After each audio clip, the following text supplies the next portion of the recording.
Existen momentos en la vida en los que lo inexplicable se entrelaza con lo cotidiano, y en ocasiones esa fina línea entre la realidad y lo paranormal se difumina de manera tan sutil que nos deja con más preguntas que respuestas.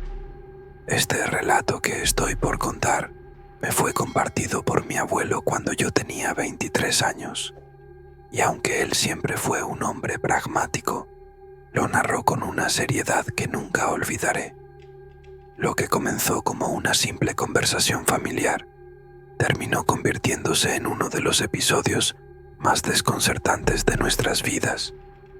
Mi abuelo era un hombre trabajador, de esos que se levantan temprano y regresan tarde, siempre concentrado en su labor y dispuesto a dar lo mejor de sí en lo que hacía. Trabajó durante muchos años en una empresa de distribución de alimentos, donde comenzó desde lo más bajo, hasta que, a fuerza de dedicación y compromiso, llegó a ser gerente y, eventualmente, dueño de uno de los departamentos más importantes. Su jefe confiaba plenamente en él, y fue gracias a esa confianza que mi abuelo tuvo muchas oportunidades para avanzar en su carrera. En uno de esos años de arduo trabajo, conoció a Federico, un hombre que, según mi abuelo, nunca podría olvidar. Federico era un empleado sumamente diligente, siempre buscando maneras de mejorar su situación económica. Le interesaban mucho los negocios, las inversiones y cualquier oportunidad que le permitiera aumentar sus ingresos.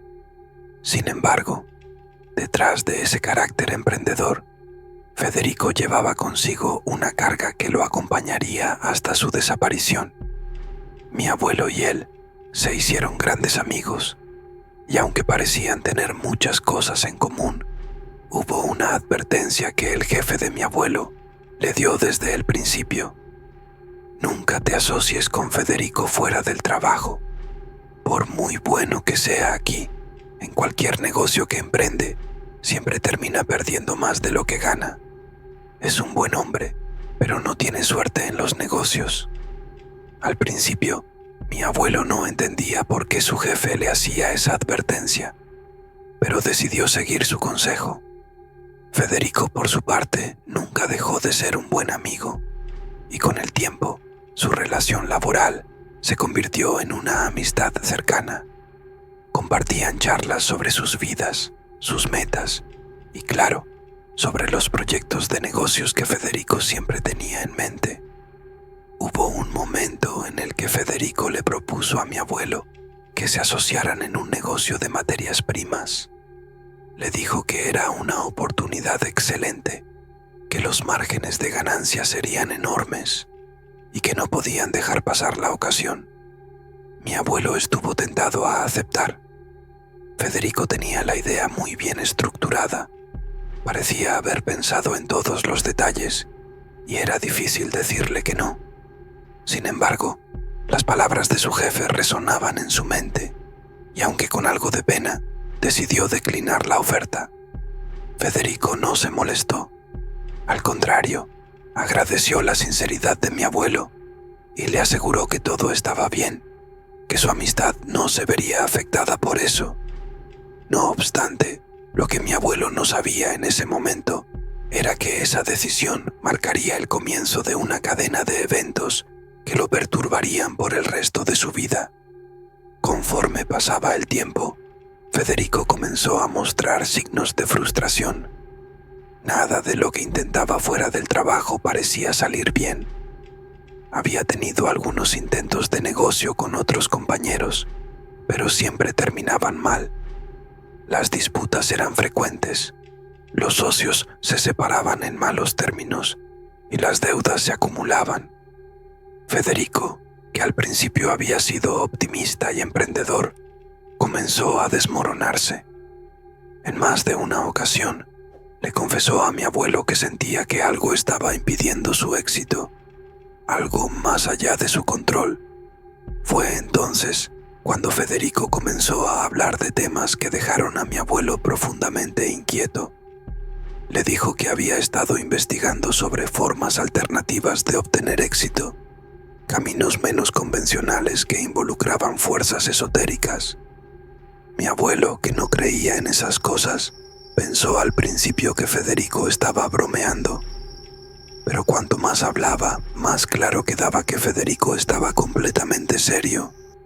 Le contó que había empezado a realizar ciertos rituales en su casa, aprendiendo lenguas antiguas y siguiendo instrucciones que había encontrado en textos que no eran fáciles de conseguir. Federico describía con detalle cómo había comenzado a prender velas, a dibujar símbolos en su casa, a repetir oraciones en idiomas desconocidos.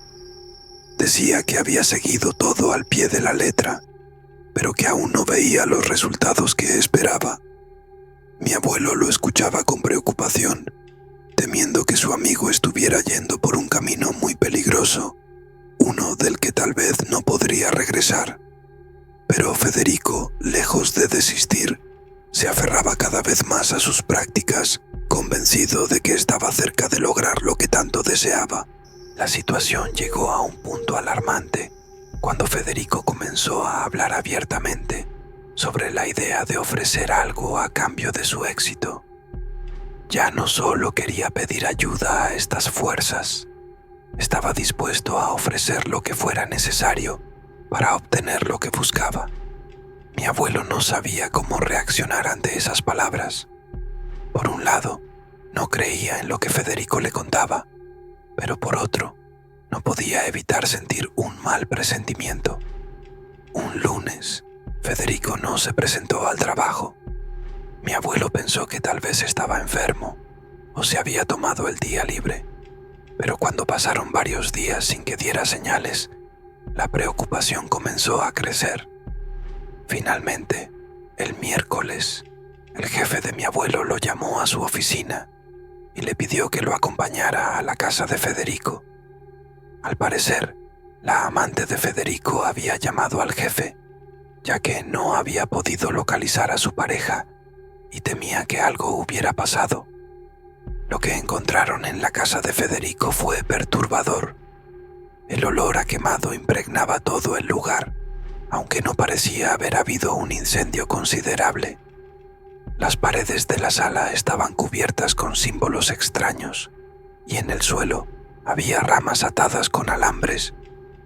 2 gatos muertos yacían en una esquina, y una pila de libros antiguos sin portada descansaba en el centro de la habitación.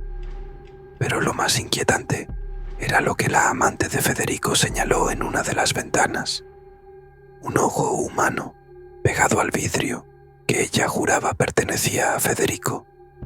A pesar de una exhaustiva búsqueda, no encontraron el cuerpo de Federico. Lo único que quedaba de él eran algunas de sus pertenencias: una esclava de plata, sus anillos y sus zapatos, que se encontraban sobre una mancha de ceniza en el suelo. La explicación oficial fue que había habido una fuga de gas, que el lugar se había incendiado parcialmente y que Federico probablemente había sido consumido por las llamas. Pero mi abuelo nunca creyó esa versión.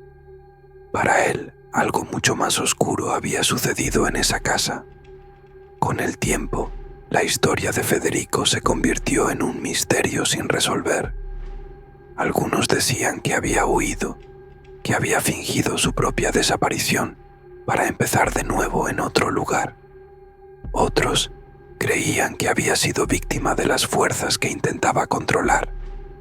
Mi abuelo, aunque nunca fue un hombre supersticioso, no podía dejar de pensar que Federico había jugado con algo que estaba más allá de su comprensión y que al final había pagado el precio por ello. A lo largo de los años, mi abuelo me enseñó una lección importante basada en lo que sucedió con Federico. El éxito y la riqueza pueden ser metas válidas, pero cuando uno está dispuesto a sacrificar todo por alcanzarlas, incluyendo su propia cordura y bienestar, esas metas dejan de ser deseables. Federico, en su desesperación, cruzó una línea que no debía cruzar y el resultado fue su desaparición. Aunque nunca sabremos con certeza qué fue lo que realmente sucedió, La historia de Federico sigue siendo un recordatorio de los peligros de buscar soluciones fáciles a problemas complejos. A veces, el precio que pagamos por nuestros deseos es mucho más alto de lo que estamos dispuestos a admitir. Este es el relato que me contó mi abuelo, un relato que, hasta el día de hoy, me deja con más preguntas que respuestas.